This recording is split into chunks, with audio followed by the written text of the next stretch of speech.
Então, continuando aqui, gente, né? Então, a gente falou aqui da inteligência fluida e da inteligência cristalizada. Tá ok até aqui, né? Sim? Bom. Sim. Próximo modelo, então, de inteligência seria esse modelo hierárquico, né? O que será que quer dizer isso?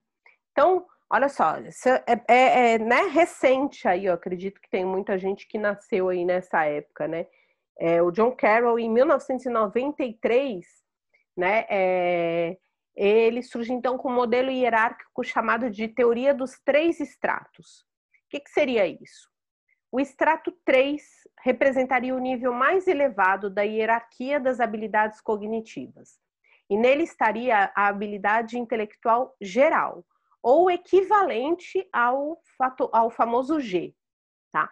Que seria aquele padrão, né, gente? Lembrando que ali que o fator G, ele era um padrão de inteligência, aquele onde encontrava que era estabelecido a partir das similaridades, né, que o John Carroll entendeu.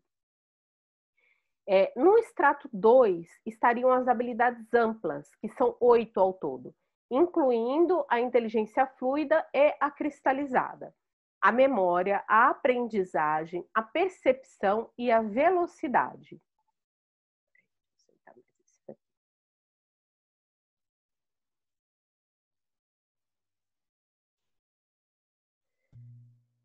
E no extrato 1, então, estariam ao redor de 60 fatores específicos. Então, gente, vamos pensar, né? Antes se falava de uma inteligência única, né? Então, só se considerava, né, um único fator para que a gente pudesse avaliar a inteligência. Aí surgem, né, vários questionamentos sobre as diferenças individuais, né, as questões de aprendizagem, as questões de contexto e de estímulo. E aí, a partir disso, vão surgindo outras teorias, né, que vão trazendo outros elementos para que a gente pense, né, sobre o que é, então, a inteligência. Na década aqui de 90,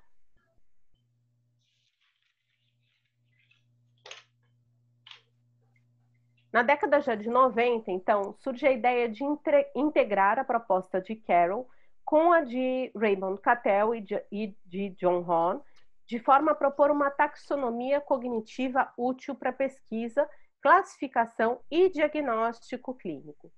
Então, o que quer dizer isso?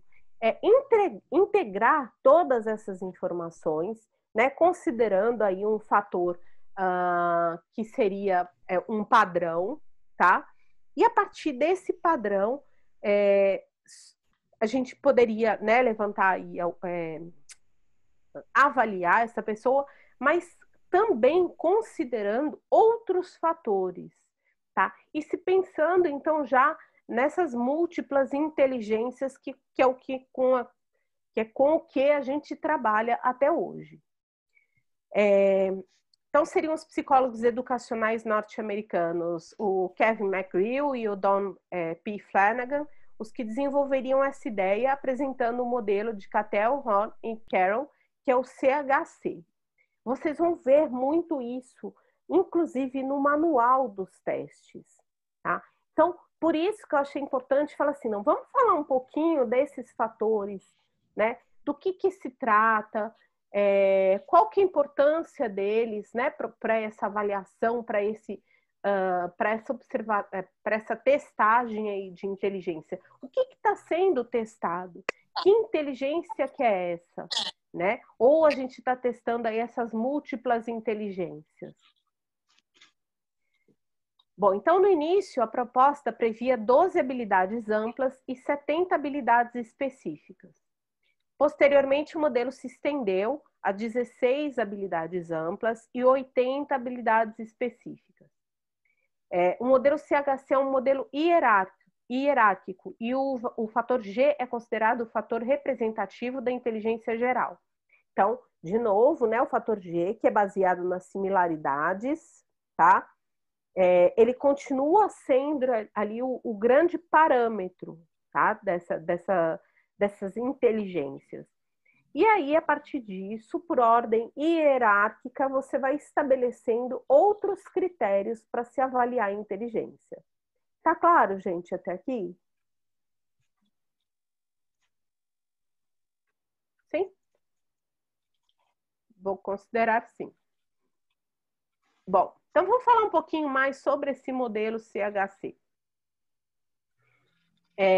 Apesar, então, de os autores do modelo CHC advogarem por um consenso acadêmico sobre sua validade, pertinência e utilidade, outro modelo hierárquico surgiu como modelo explicativo da estrutura da inteligência.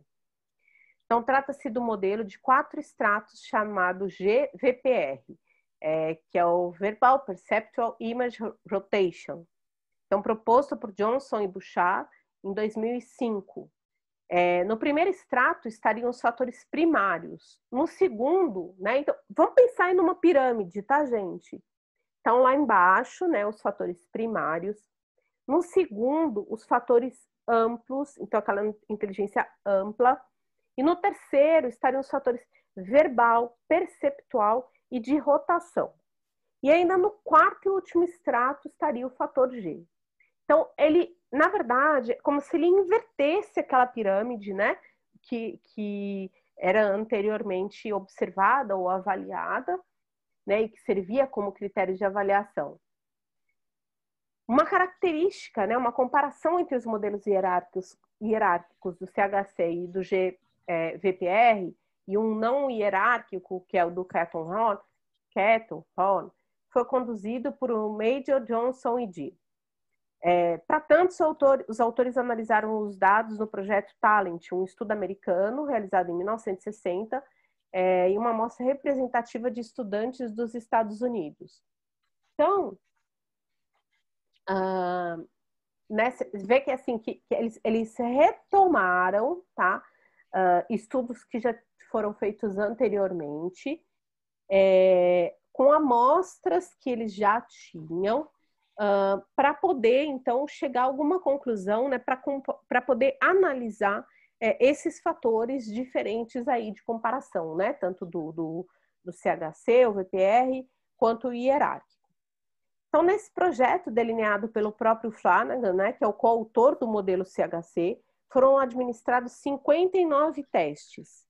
37 que avaliavam as habilidades amplas e 22 que avaliavam as habilidades específicas. As análises confirmatórias mostraram o modelo GVPR como de maior ajuste aos dados observados. Então, olha que interessante, né, gente?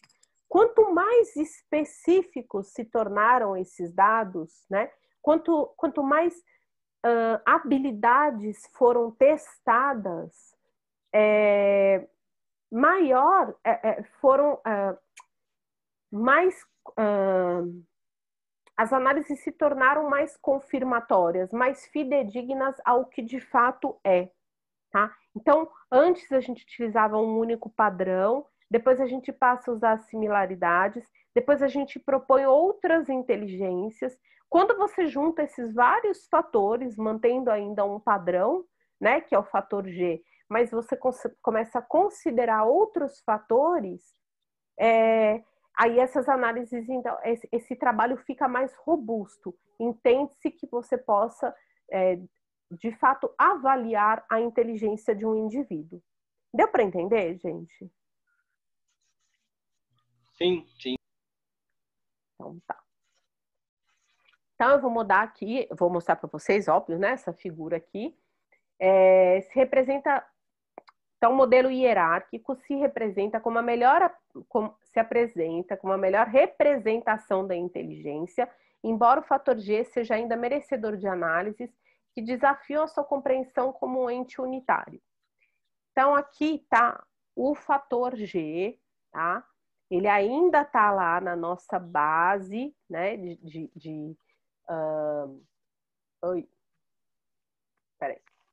né, de habilidades. A partir dele, né, a partir desse parâmetro aqui, ele vai se subdividindo, e aí essas subdivisões aqui vão se redividindo, e por aí vai, tá?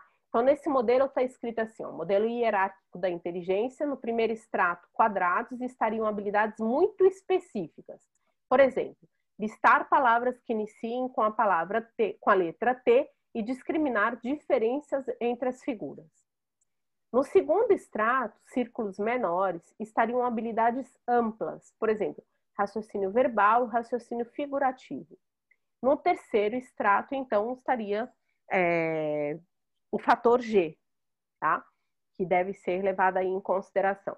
Deixa eu desligar isso aqui.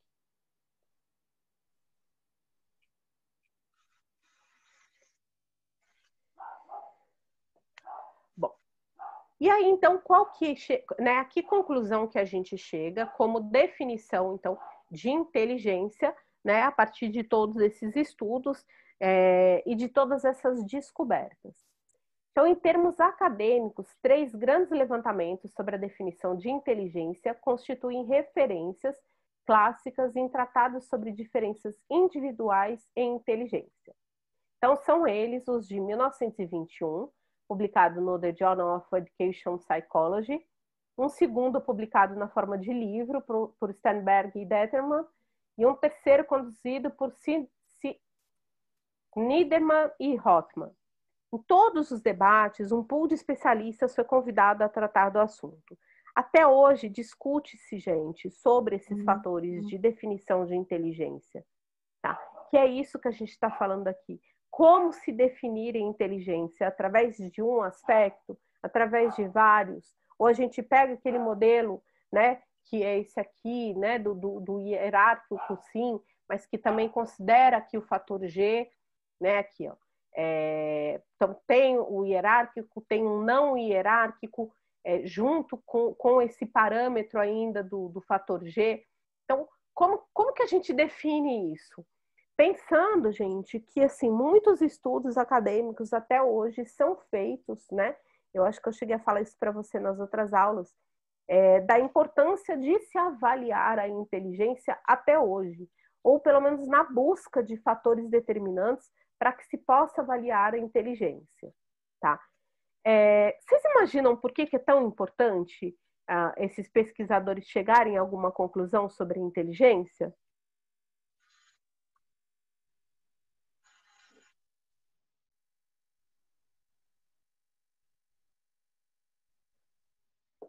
Vai, Rubia, vi seus lábios se mexendo.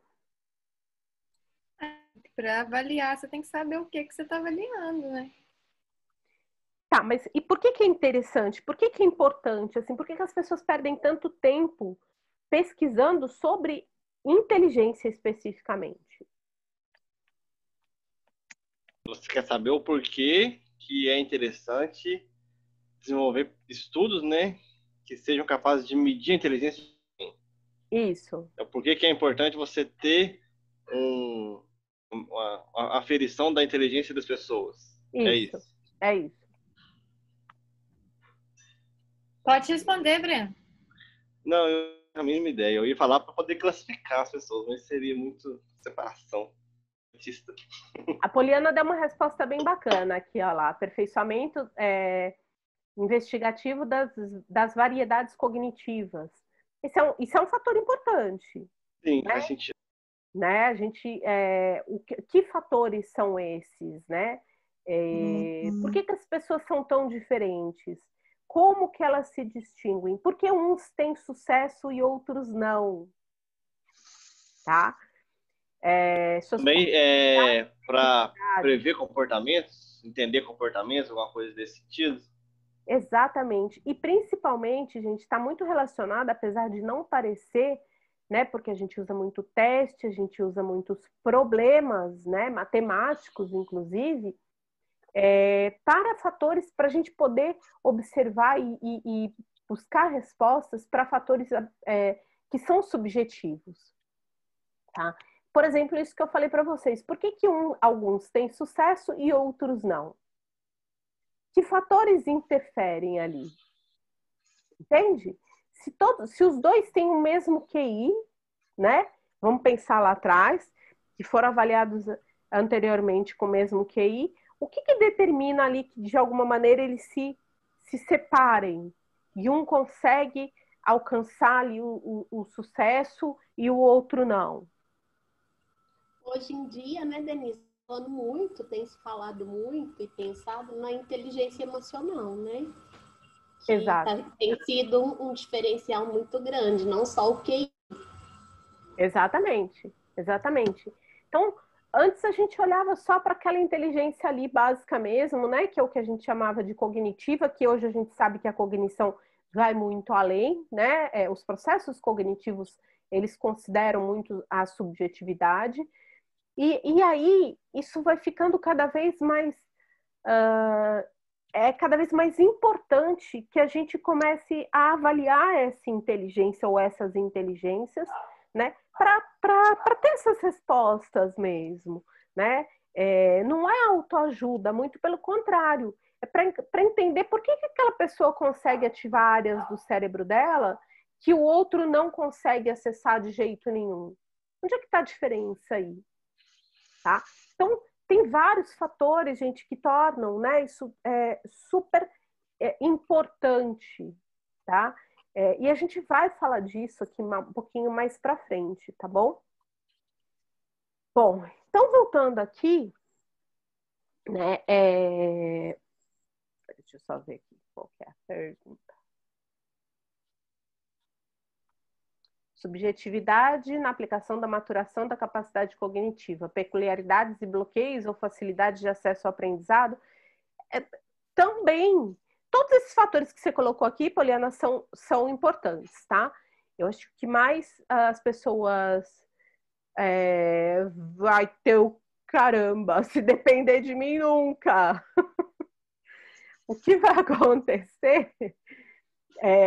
Eu já sou motivação suficiente, gente. Ó, que lindo!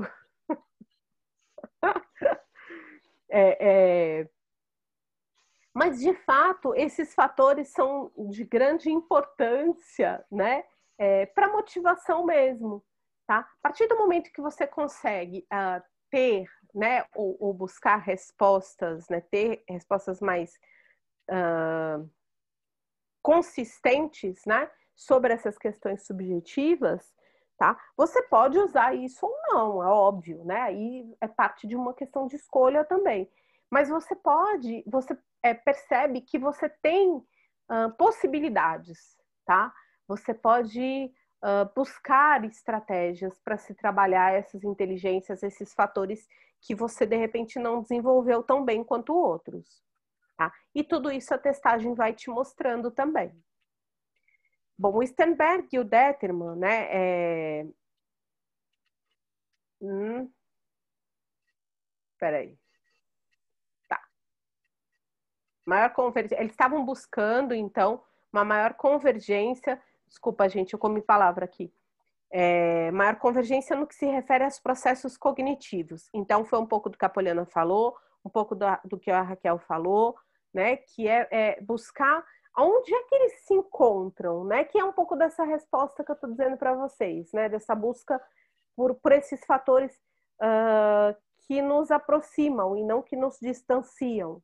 Entende? O que é que eu posso fazer para alcançar aquilo que para o outro, de repente, pode ter sido mais fácil, mas não é impossível que você alcance, tá?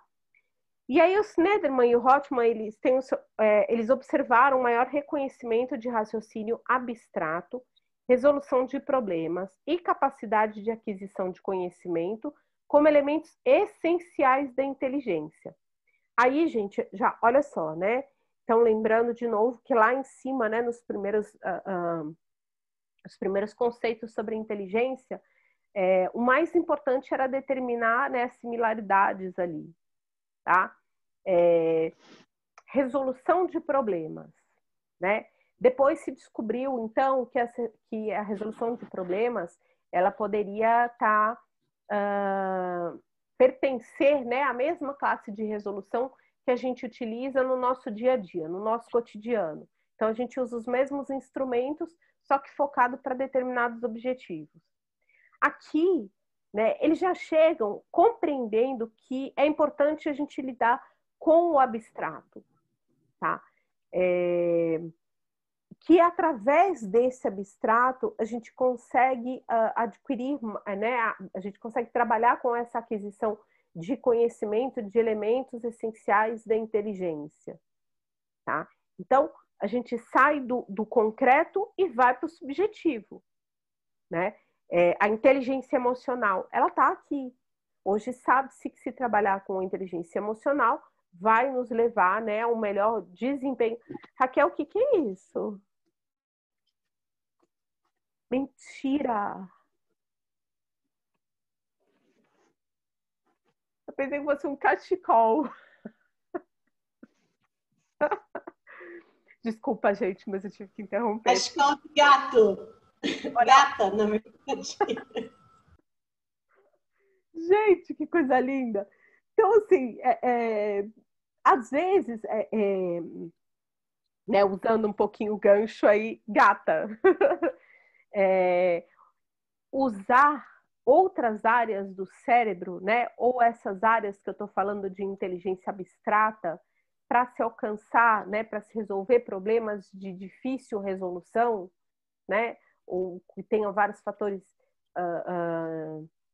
estressores ali, descobriu-se que era muito mais interessante, tá? E que aquela pessoa que tinha muita facilidade em resolver problemas, por exemplo, né, desses concretos, né, os problemas chamados de matemáticos, já seria muito diferente, entendeu? Ela não seria mais inteligente do que o outro. Então a gente consegue considerar outros fatores, né? A mesma coisa se eu me apresentar um problema aqui de cálculo 3 da engenharia. Não sei nem por onde começar, tá? Isso me faz menos inteligente do que um estudante de engenharia? Porque pensava-se isso, né, gente? A inteligência era determinada por esses fatores. Bom, então aqui, olha, a gente já está em 2012, né? O estudo de Hinderman, Flores Mendoza e Woodley, em 2012, né, apresentou alguns resultados interessantes, tá? Entre eles, os que existem três... Peraí...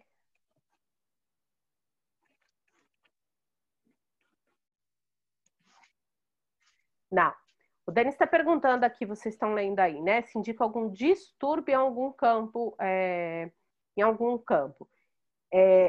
pode indicar, tá? Vai depender do teste, da combinação de testes que você utilizou para essa avaliação, ok?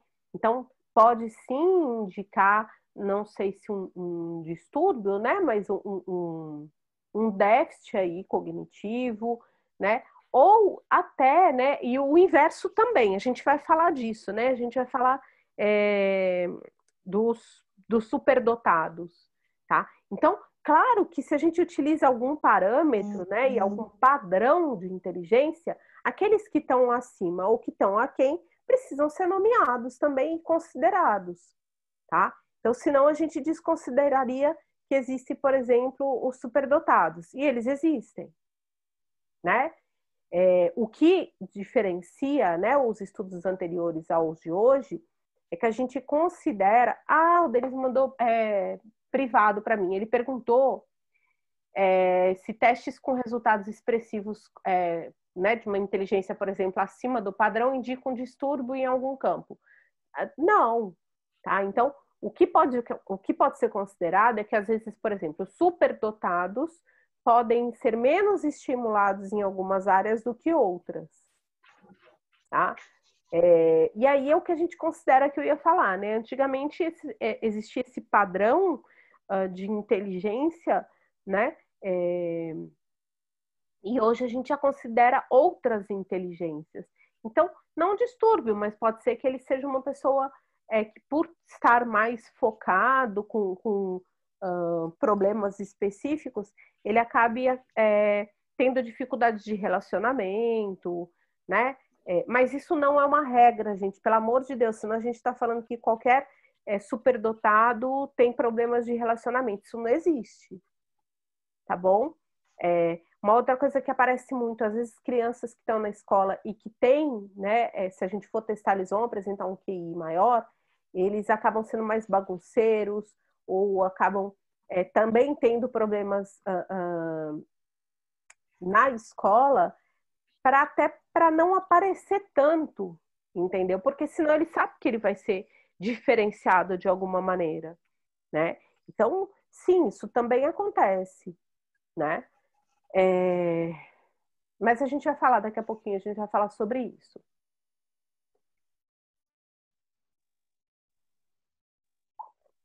Bom,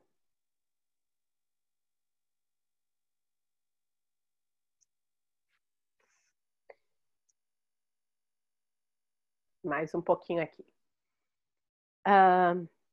Então, entre eles, né, os de que existem tênuas diferentes de conceituação entre os termos competência cognitiva, habilidade cognitiva,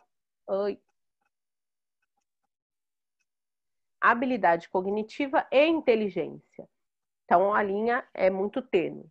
Por exemplo, 54%, né, da amostra de especialistas que disse haver diferenças conceituais entre esses termos apontou os mesmos componentes da inteligência, né, que seriam, por exemplo, o raciocínio, o pensamento abstrato, resolução de problemas, aplicação de lógica, compreensão e capacidade de adquirir conhecimento. Então, presta atenção, 54% dessa amostra de especialistas que usam termos diferentes, eles descrevem como a mesma coisa, tá? Memória, né, e acuidade, sendo também componentes da habilidade cognitiva, ok. Memória e acuidade sensorial foram os únicos componentes apontados mais como características de habilidade cognitiva do que de inteligência. Tá? Então, 2 fatores contra 1, 2, 3, 4, 5, 6. 6 fatores ali. Tá? Óbvio que isso aqui é um exemplo, né? Tá bem resumidinho, mas é para vocês perceberem que quando se fala de competência cognitiva, de habilidade cognitiva e de inteligência, a gente está praticamente falando da mesma coisa, tá? Talvez a gente esteja considerando fatores diferentes, tá? Mas na maioria é a mesma coisa.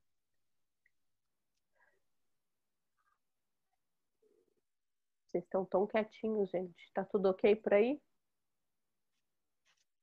Estão concentrados. Ai, meu Deus do céu. Hoje a gente não vai muito longe, não, tá?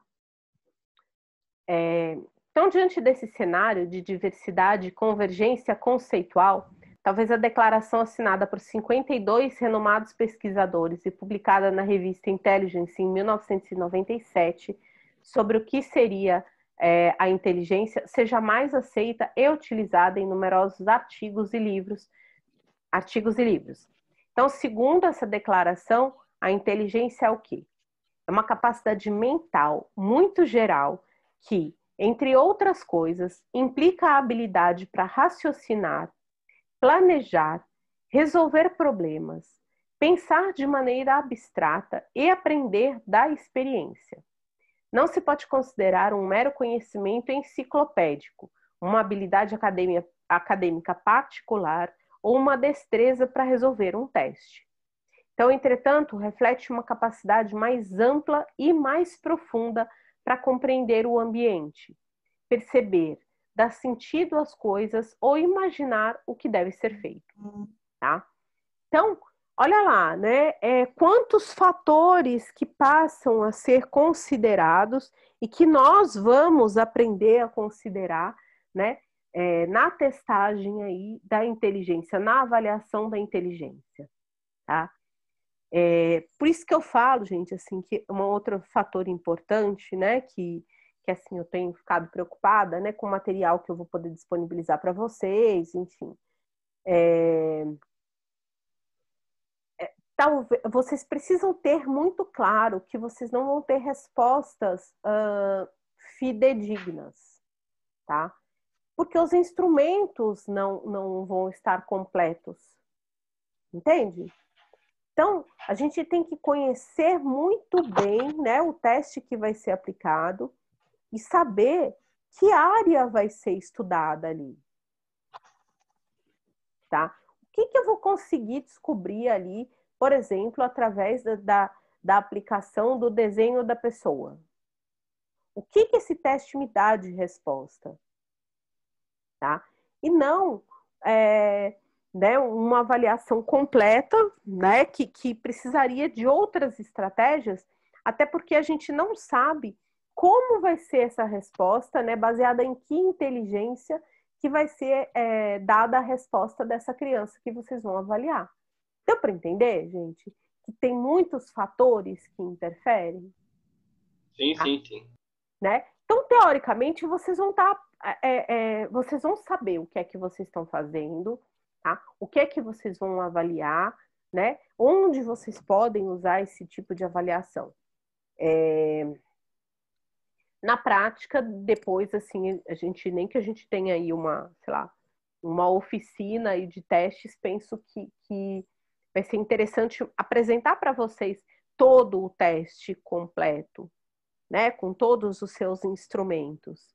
Tá? Então, eu pensei nisso também como uma estratégia aí, pós-pandemia, né, e retorno presencial, enfim.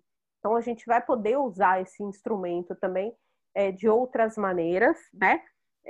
Mesmo que eu falei para vocês, mesmo que não esteja na grade, nem nada disso, mas para vocês verem, né?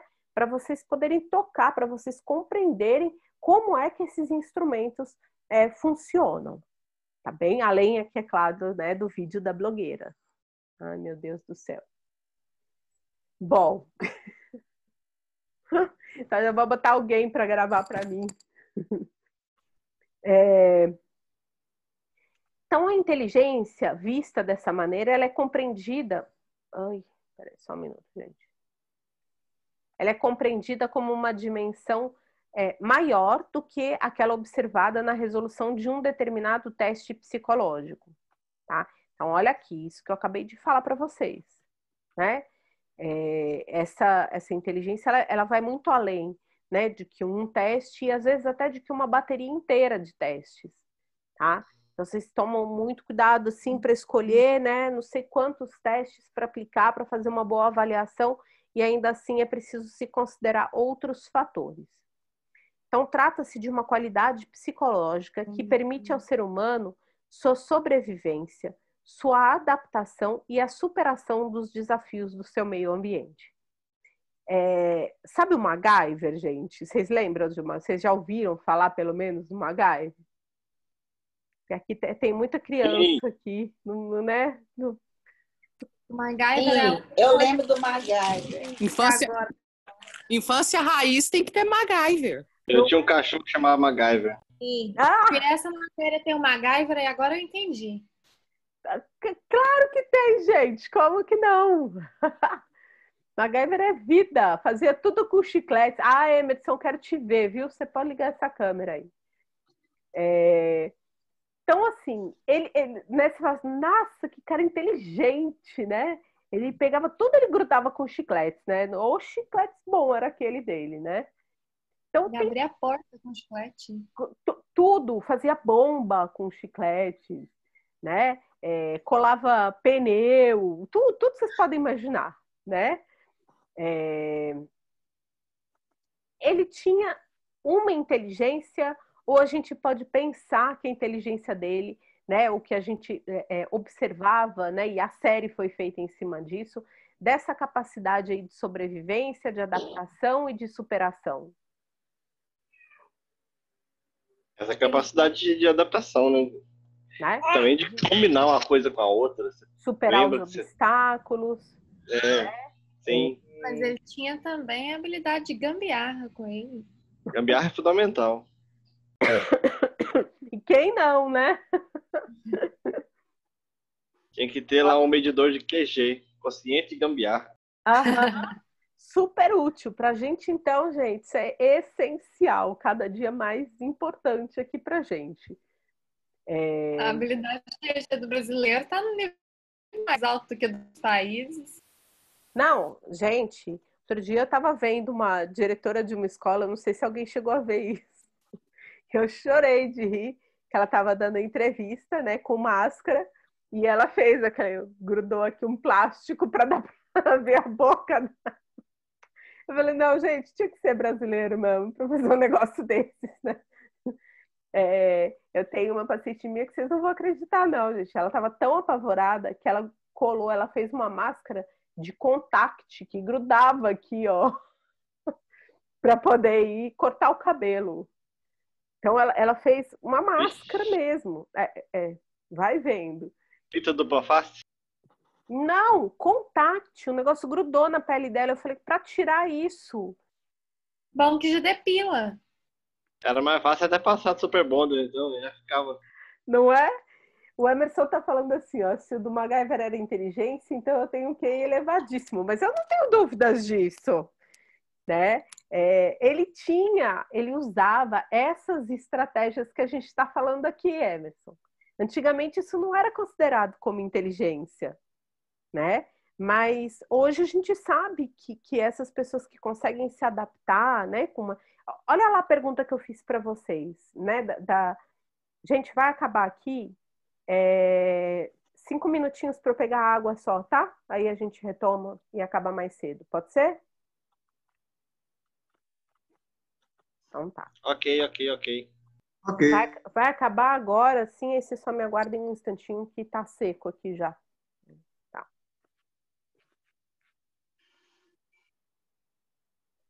Então, assim, hoje sabe-se, né, ou hoje leva-se em consideração essas estratégias que ele utilizava mesmo, de adaptação, de superação, né? Tem um programa no Discovery que é aquele Largados e Pelados, né? Que as pessoas têm que se virar ali, sobreviver 21 dias, depois 40 dias, enfim. Eles são, de alguma maneira, avaliados como inteligentes ou não, tá? Porque eles têm que usar estratégias cada vez mais refinadas para sobreviver, para se virar ali. Tá? Então, hoje já se considera isso como um fator de inteligência e que é importante para a gente, tá bom? Vai cair aqui, gente. Então, eu vou sair para a gente poder beber uma aguinha e já volto, tá bom? Até. Ok. Eu tô nas 8h30? Pode ser. Não, são 8h27 aqui já. 8h35. Uai, então não, são 8h30. 8h23. 8h30, ok.